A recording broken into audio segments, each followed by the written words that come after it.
किसी मित्र ने पूछा कि ये ये नाम आते हैं ना, ज्ञान योग, भक्ति योग, कर्म योग, तो इनमें फ़र्क क्या है?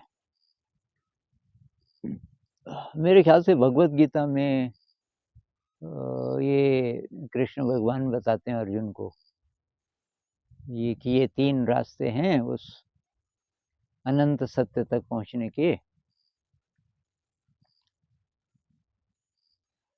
तो ज्ञान योग का मतलब है जब बातचीत ही करने से आप समझ जाएँ।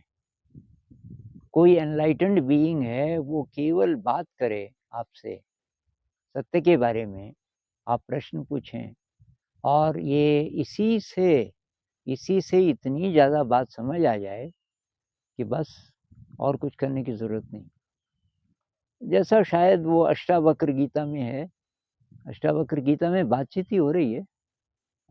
जनक पूछता जाता है, अष्टावक्र जवाब देता जाता है कि भई ये ब्रह्म क्या है, संसार क्या है, इत्यादि। और उसी से कहते हैं कि जनक एनलाइटेंड हो गए। और एक कहानी है कि कहीं भगवान बुद्ध प्रवचन कर रहे थे और एक कोई औरत आई वो कहीं जा रही थी। फिर उसने बोला यहाँ लोग इकट्ठे हो रखे हैं, क्या क्या हो रहा है? कि भाई भगवान बुद्ध बोल रहे हैं। तो उसने बहुत सुना था, तो वो भी बैठ गई 1 घंटा। कहते हैं 1 घंटे में एनलाइटेंड हो गई, सुनते-सुनते ही।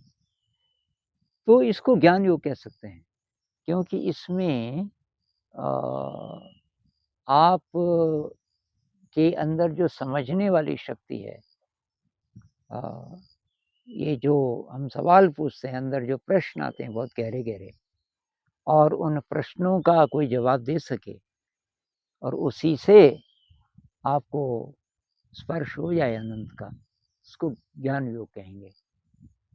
अच्छा, भक्ति योग में डिवोशन है। भक्ति योग में जब हमारा कोई आराध्य होता है, जिसको आप मानते हो किसी भी देवता को, जैसे कोई कृष्ण को मानते हैं, जैसे मीरा थी, मीरा कृष्ण को मानती है और बस इतना ज़्यादा कि उसकी ज़िंदगी कृष्णमय हो गई, हर साँस में कृष्ण, और डिवोशन इतना कि वो सब कुछ, उसकी जान भी कोई ले ले तो कृष्ण के लिए सब समर्पित है। तो ऐसी श्रद्धा हो अ, तो उसको ये भक्ति योग बोलेंगे।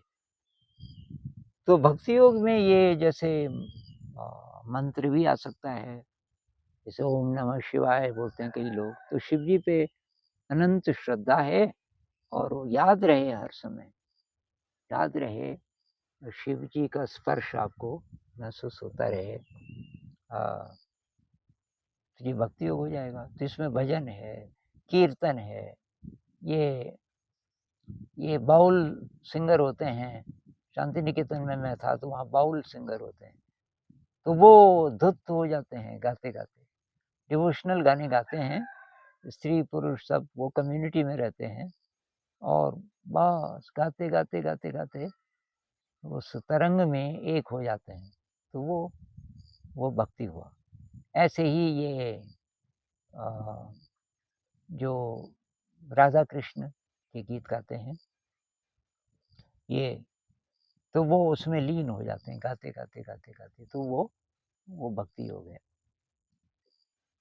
अब आया आपका कर्म योग। तो कर्म योग में ये है कि आप, एक तो कर्म है आपका जो स्टाइल है, आपकी पर्सनैलिटी ऐसी है कि ये चुप रह के ध्यान करना, ये भक्ति वाला ये भी नहीं है। तो क्या करें?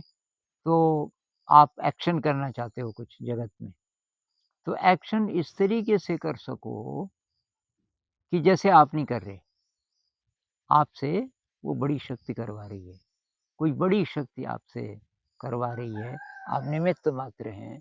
इस तरीके से एक्शन कर सको, उसको कर्मयोग बोलेंगे। तो मेरे ख्याल से ये अलग-अलग इतना ज़्यादा नहीं है। आप किसी भी विधि से आप अध्यात्म की ओर जा रहे हैं, उस अनंत शक्ति को जानने की, स्पर्श करने की कोशिश कर रहे हैं, तो उसमें शायद ये तीनों ही एलिमेंट्स हो सकते हैं। जब-जब प्रश्न आते हैं और उनका उत्तर हम ढूँढते हैं, ये धर्म ग्रंथों में या किसी जानकार से पूछ के, तो वो हो गया आपका ज्ञान योग। चाहे आप भक्ति वाले भी हैं, आप भक्ति योगी वाले हैं, पर बीच में कोई प्रश्न आ गए, तो जो प्रश्नों के उत्तर सवाल-जवाब होंगे, चाहे आप कहीं पढ़ें या किसी से, तो वो वाला जो एलिमेंट है, वो ज्ञान योग होगा। उसी तरीके से जैसे विपस्सना मेडिटेशन है, तो विपस्सना मेडिटेशन में न तो ये भक्ति वाला ऐसा एलिमेंट है, किसी को मानो, कोई सुप्रीम रियलिटी है, उसमें ऐसा कुछ नहीं है।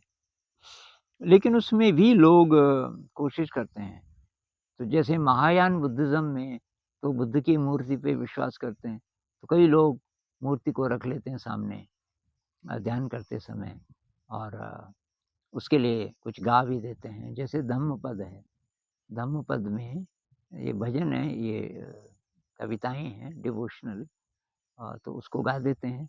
तो उसको भाव विभोर होके गाना, ये भक्ति योग है। और ये जो ध्यान की प्रैक्टिस है कि भई हमको मैल समाप्त करना है अपने मन का जो मैल है वो समाप्त करना है और फिर कुछ भी काम करते हुए बोध में रहना। तो ये एक टेक्निक हो सकती है, जिसको हम ये विपश्यना ध्यान बोलते हैं, ये कोई भी कर सकता है। चाहे वो किसी कृष्ण को, राम को, किसी को भी मानता हो, साथ-साथ ये कर सकता है। ये एक टेक्निक है फ़ोकसिंग की, मन को फ़ोकस करने की। और तो ये ज्ञान योग है, भक्ति योग है, कर्म योग है। ये अलग-अलग प्रकार के एलिमेंट्स हैं और आप कोई भी प्रैक्टिस करते हो, मेरे ख़्याल से थोड़ा ना थोड़ा इन तीनों का इनपुट उसमें होता होगा। और इसमें जो कर्म योग है, मेरे ख़्याल से उससे लोग चूक जाते हैं। बैठ के जो ध्यान करते हैं वो तो ठीक है, लेकिन अब कर्म योग, तो जो बुद्ध कहते हैं ना कि आपका शरीर खड़ा है, चल रहा है, लेटा है, आप कुछ खाना खा रहे हो, आप बर्तन साफ कर रहे हो, आप कपड़े पहन रहे हो, हर समय बोध में रहो। तो इसमें कर्मयोग का एलिमेंट है, कर्म तो आप कर रहे हो, लेकिन अवेयर होके। तो जब हम कर्म करते हैं अवेयरनेस के साथ, वो अवेयरनेस अब केवल साँस और शरीर की हो, चाहे वो अवेयरनेस राम या कृष्ण की किसी आराध्य की हो, अ, लेकिन उसमें ये कर्मयोग इसको बोला जा सकता है। तो इस तरीके से ये तीनों इम्पोर्टेंट हैं और कोई भी आप ध्यान करें, कोई भी चीज़ करें, अनंत तक पहुँचने की, उसमें ये सारे एलिमेंट्स होते होंगे मेरे ख्याल से।